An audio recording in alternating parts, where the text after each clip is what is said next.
નમસ્કાર દર્શક મિત્રો, દેશ અને દુનિયાના સુપરફાસ્ટ સમાચારમાં આપનું સ્વાગત છે। આજના તાજા અને સૌથી મોટા સમાચાર જાણીએ પહેલા ચેનલને સબસ્ક્રાઇબ કરી નાખજો। ખેડૂતો માટે સારા સમાચાર। ખેડૂતો માટે બજેટ 2024માં સારા સમાચાર આવી શકે છે। નાણામંત્રી નિર્મલા સીતારમણ 1 ફેબ્રુઆરીના રોજ બજેટ રજૂ કરશે।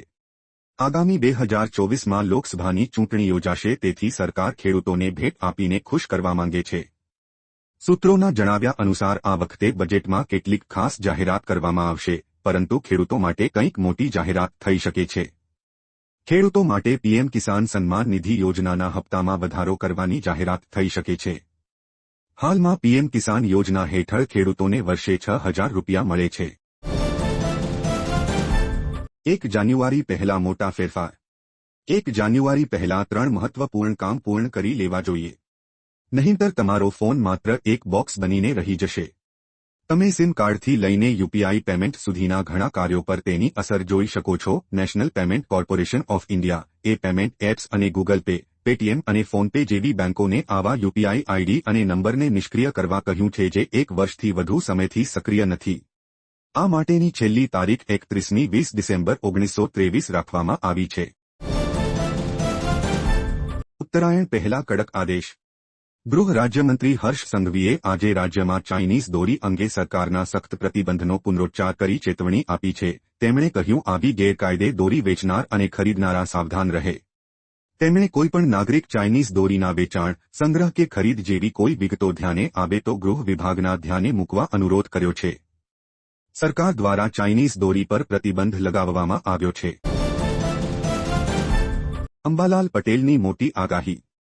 રાજ્યમાં ઠંડી અને વરસાદને લઈ અંબાલાલ પટેલની મોટી આગાહી સામે આવી છે। અંબાલાલ પટેલે કહ્યું કે રાજ્યમાં ફરી માવઠાની શક્યતા છે।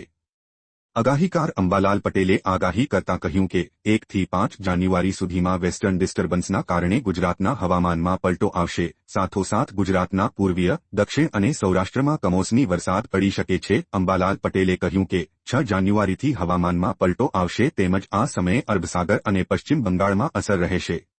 વધુમાં કહ્યું કે જેના કારણે ઉત્તરાયણમાં ગુજરાતમાં વાદળવાયું વાતાવરણ રહી શકે છે। હાલ 26 થી 27 ડિસેમ્બરમાં હવામાનમાં એકાએક પલટો આવવાની શક્યતા છે। ઓછા ભાવે ચોખા મળશે। ભારત આટા અને ભારત દાળ બાદ હવે સરકાર ભારત ચોખા લોન્ચ કરવા જઈ રહી છે। આ અંતર્ગત સરકાર ₹25 કિલો લેખે ચોખા વેચશે। લોકોને મોંઘવારીથી રાહત આપવા માટે સરકારે અગાઉ ભારત બ્રાન્ડનો લોટ અને દાળ લોન્ચ કર્યા હતા।